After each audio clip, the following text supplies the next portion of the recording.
to my channel. My name is Darian and today I'm going to be talking about the books that got me out of my reading slump. Before I start, I changed up the background a bit today. Let me know what you think, if you preferred when I was against my door maybe, or if this is a bit nicer, there's a bit more going on in the back, I don't know.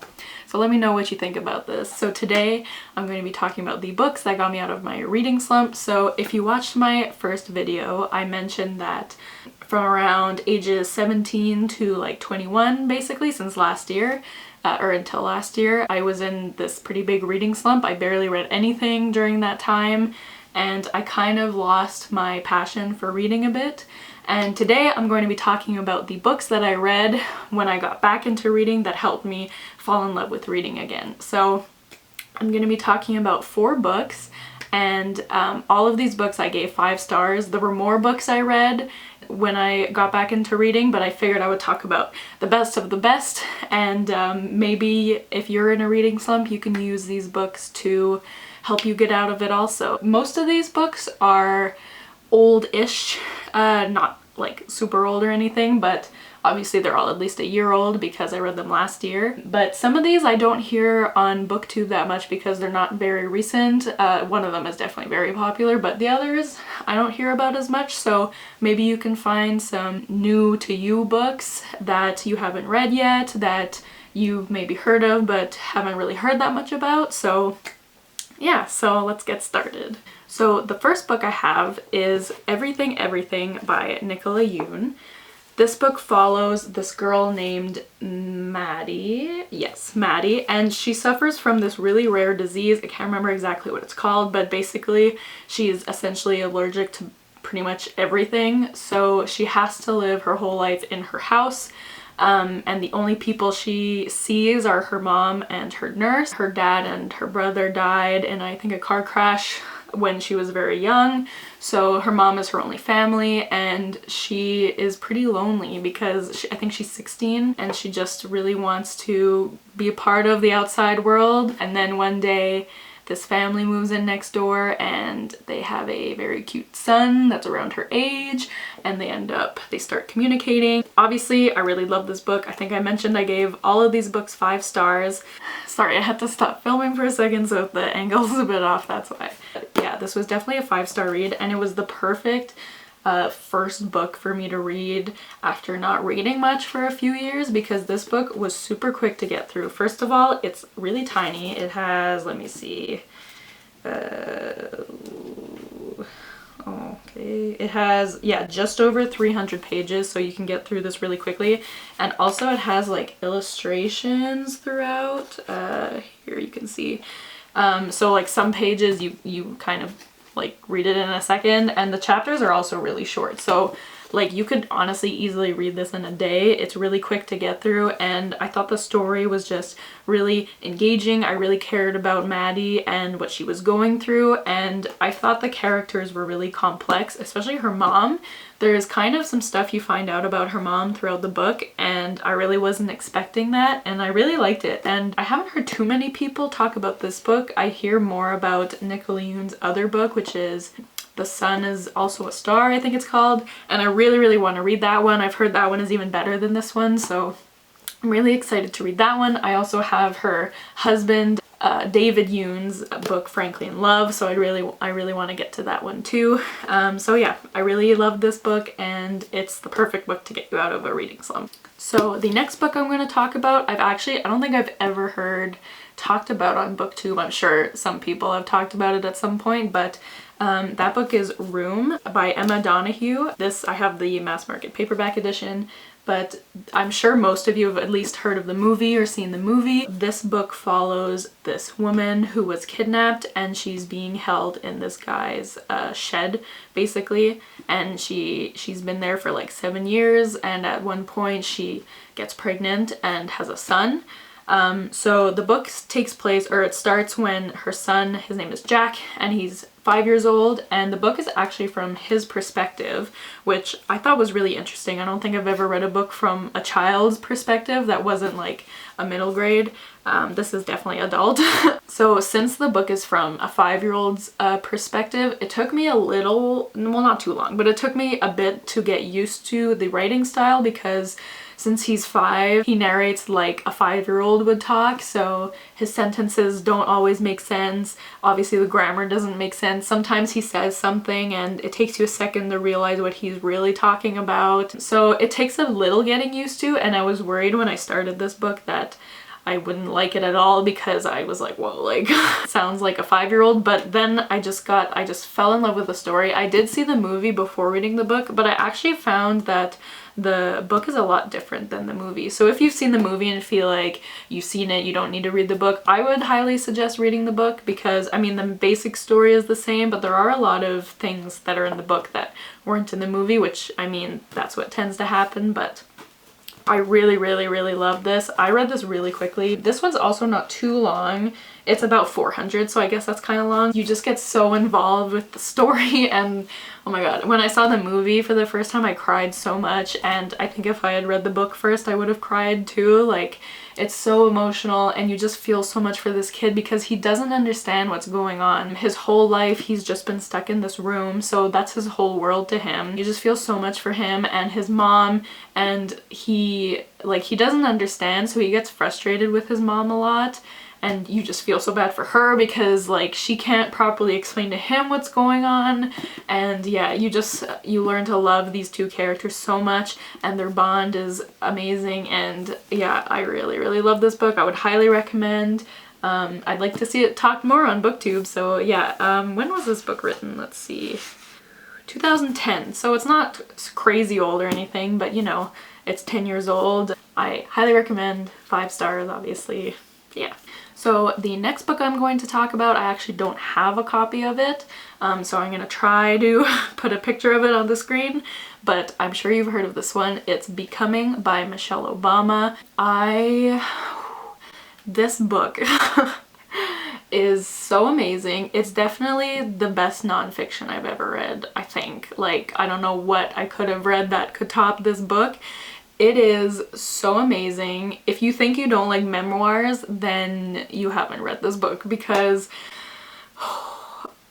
it's just perfection. So it follows Michelle Obama, who is the former First Lady of the United States. In my mind, she is still the First Lady, you know? She basically wrote this book about her life and growing up in Chicago and working her freaking butt off to become a lawyer, and then meeting Barack Obama and, you know, following through his campaign to become president, and then their life in the White House. Like, it just follows basically her whole life up until present day. And I read this book so quickly. It definitely read like a fiction book, because it wasn't just like, oh, and then I turned 7 and then I went to school and someone bullied me and then I turned 8 and then this happened to me. Like, her writing is so amazing. Like, obviously she's an amazing writer because like she can do no wrong. It's just, I can't properly describe into words how amazing this book is. Like, you have to read it. She's been through so much. Like, she definitely did not come from wealth. She had to work so hard to get to where she is today, and it's not because of Barack, I know him as a first name basis, but it's definitely not because of him that she's who she is. Like, that I guess helped, but she definitely worked so hard to get to where she is. She's helped so many people. She's such an inspiration. Like, I love her so much. I actually got to see her. She was on a tour for her book, and I got to see her last year, and as soon as she came on stage, I started bawling, which I didn't think I would have that reaction, but just to be in her presence, I was like, oh my god, like. And she spoke amazingly, and she's so funny too. Like, she's just an amazing person. Like, I don't know what she could possibly do. Like she's just good at everything. But anyways, I'm going on a tangent. So the book is amazing. It's definitely like heart-wrenching. She's been through some tough things, and you just really feel for her. You love her. If you already love her, you'll love her even more. If you don't love her, then you will love her. Also, if you don't love her, what's wrong with you? But anyways, Also, one part of the book I really loved was to kind of see her and Barack Obama's relationship, because you know, you see them in public and he's usually pretty like stoic and political and all that, but it was so nice to see his like personal side and hear stories from her, because like to us he's Barack Obama, the former president of the United States, but to her it's just her like kooky husband that like makes mistakes and stuff like that. So it was so cool to see him in her eyes and her stories about him, and oh, it's so good. You have to read it. I loved it so much, and I think there's a documentary now on Netflix that's kind of inspired by the book, so I'm really excited to watch that. But yeah, I cannot recommend this enough. I love her. If you love her, you have to read it. If you don't read any memoirs, still read this one. It's amazing. The last book I am going to be talking about today is a very well-known book, especially on BookTube. I'm sure you've all heard of this book, but I'm going to talk about it anyways. It is Daisy Jones and the Six by Taylor Jenkins Reid. Oh, this book is amazing. I know not everyone loves this book. I think I've heard more positive things than negative things about this book. I haven't heard anyone say this is a bad book. It's just not for everybody, which I can understand, but it definitely was for me. Like, I love this book. So if you don't know, this book it takes place in like the 70s, in the height of when rock and roll was popular in the 70s, and it follows this band called Daisy Jones and the Six. Basically what happens is Daisy Jones, she's trying to make it big, and then there's the band The Six, who are also trying to make it big, and I think their agents kind of put them together because they think they would work really well together and they can kind of reach fame better if they're together. It's mostly about Daisy Jones and her relationship with the lead singer of The Six, who's Billy Dunn. They have a very crazy relationship. Billy is married, and they kind of feel this weird attraction towards each other, but they also kind of hate each other.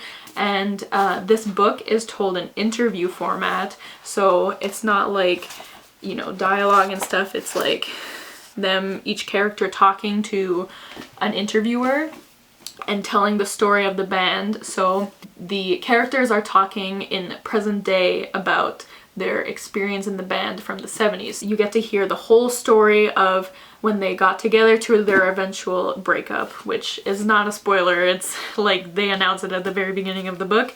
And yeah, and it's very like typical like sex, drugs, and rock and roll. If you are uncomfortable reading about drug use, then I would maybe be careful going into this book, because there's definitely a lot of drug use, but I really love this book. This one's also a really quick read because it's in that interview format. You can read it, you can get through it really quickly. Like, it took me just a few days to read, which for someone who reads faster than me, you could probably read this in one sitting pretty easily. I love this book as much as the rest of BookTube does. I'm so happy that I read it, and I really want to read. I actually have right here The Seven Husbands of Evelyn Hugo. I really want to read this book too, by Taylor Jenkins Reid. I actually have another one of her books. I don't know where it is. It might be behind me, but anyways. Yeah, I really loved her writing. I've heard this one. A lot of people say this book is better. A lot of people say that Daisy Jones is better. Let me know what you think if you've read both of these books. I definitely want to read this one. I love this one. So if you are in a reading slump, I would highly recommend this one because it's a really quick read and you just get so involved in the story right away basically. Oh, and I forgot to mention, this book is being turned into an Amazon series, I believe. I am so excited about it. I mean, we might have to wait a while for it to come out because of everything going on in the world, but I'm so excited. And Sam Claflin is playing Billy Dunn, which I am so excited about. So I'm really excited about that. So if you want to read this before the series comes out, I would highly recommend. And yeah, 5 stars, obviously. All of these are 5 stars. Love this book.